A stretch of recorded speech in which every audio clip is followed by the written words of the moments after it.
Magandang araw mga pre, mayong adlaw po sa mga Bisaya diha.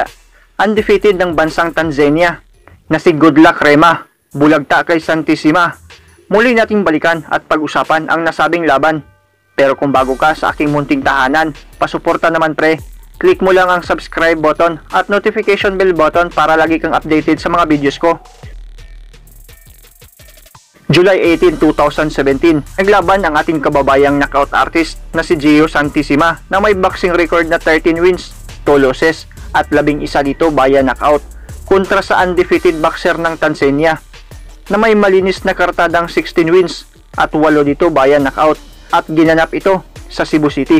Ito ang unang laban ni Rema sa labas ng kanilang bansa.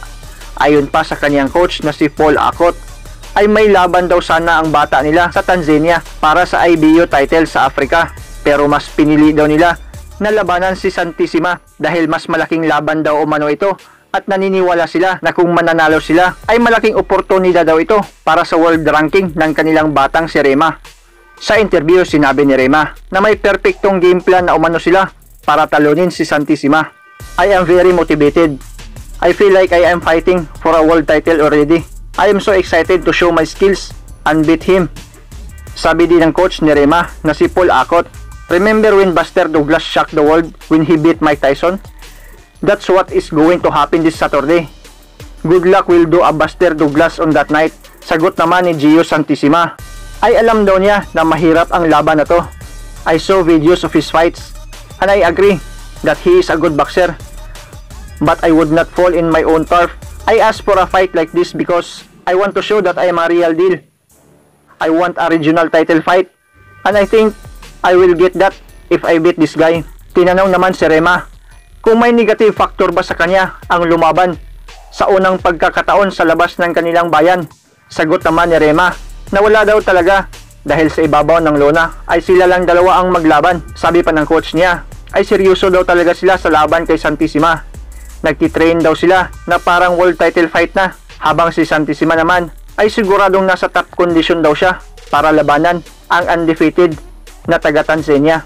21 years old si Santissima habang 22 naman si Rema.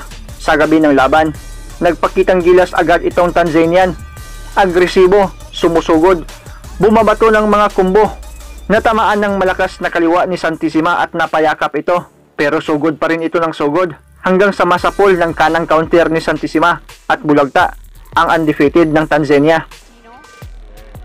Ito namang si Goodluck, kapag hindi siya lumalaban na yan, nagtatrabaho siya sa isang auto electrical shop.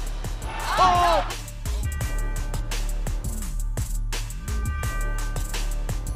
Nagkatayo pa ito pero makikitang hilo at wala ng laban. Tinigil na rin ng referee ang bakbakan at wala na. Namansahan na ang malinis na kartada ni Rema.